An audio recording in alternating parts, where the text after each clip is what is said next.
Welcome back to our YouTube channel here. We have been going through A Tale of Two Kings and talking about the differences in King Saul and the future King David when God chose them to rule the Israelites.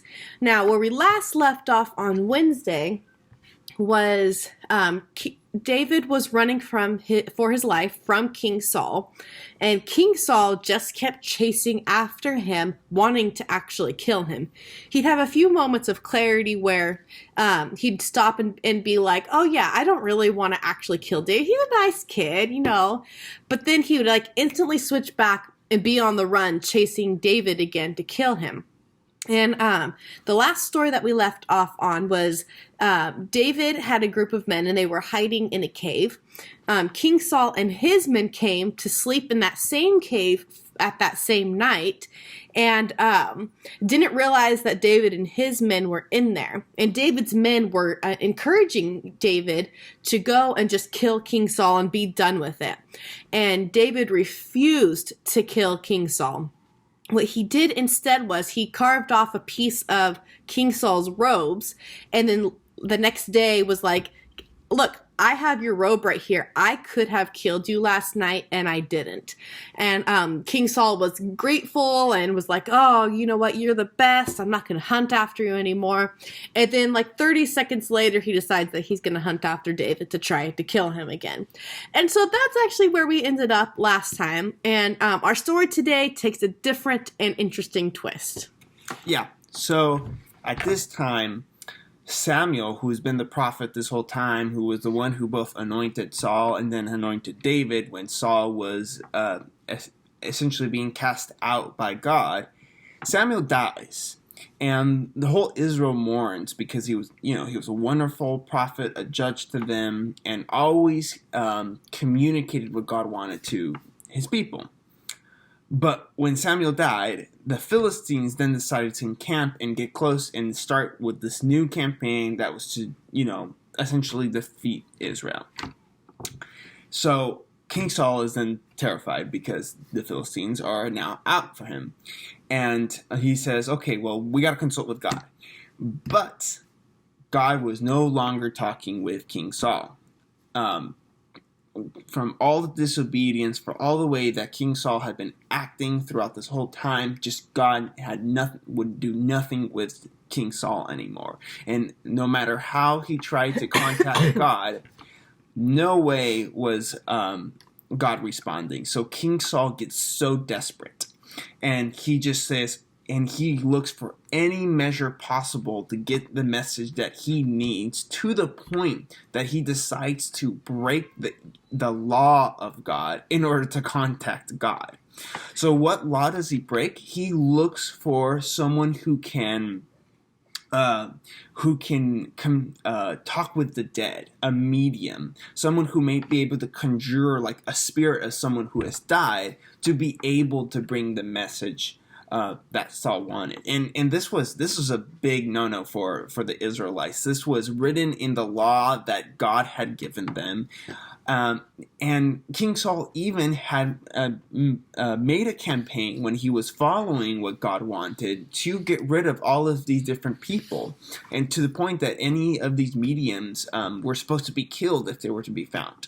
But he uses his shady channels in order to look for this person, and finds that there is at least one medium in the land of Endor. So he goes and he disguises himself, and he goes to this medium.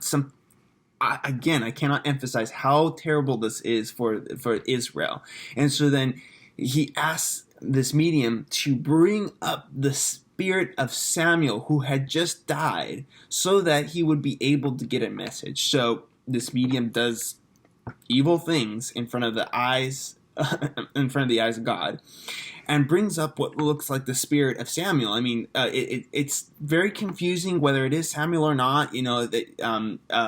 Saul didn't really see the person very well, and the medium just said, "Oh, I see, these characteristics in the spirit," and Saul assumed at that point it was Samuel.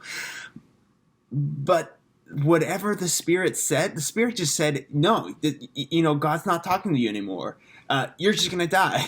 When you go out with your army, you will be defeated, which was, this did not help King Saul in any way or another. He used whatever he could in order to get a message that he wanted, and it just didn't even serve him, which I think is a emphasis that we should look into. And being it's like, you may want something so badly, but it's not going to help you if you're doing it against like the will of God. God had already turned away his back from King Saul, that it didn't matter. And even if King Saul just tried to force God into getting a message, it just ended up the worse for him.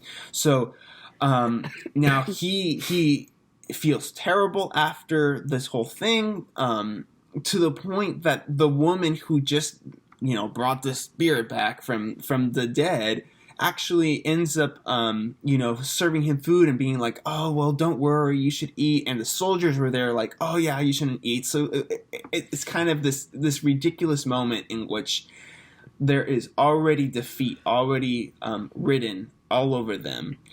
And at this point, Saul and Jonathan were going to die because of this. Yeah, so that whoever it was that they had conjured up that looked similar to Samuel had basically just told Saul, listen, your time is up, buddy. You're going to die, and so are your sons, which means the next person that's going to be in line for the throne is David, which is what I already had told you when I was still alive, basically. And so when we come back next week, we'll talk about the death of Saul, because it's now been predicted that he's going to die. And so if it's from God, yes, he's going to die. And then we'll talk about what happens after that and the circumstances that happen around his death and things like that. And we'll also talk about how David responds, because with him being the next king, how he responds to Saul's death tells a lot about a leader. And so we'll talk about those things, and we'll be excited to start the treasure hunt this weekend. And so we'll see you then. See ya.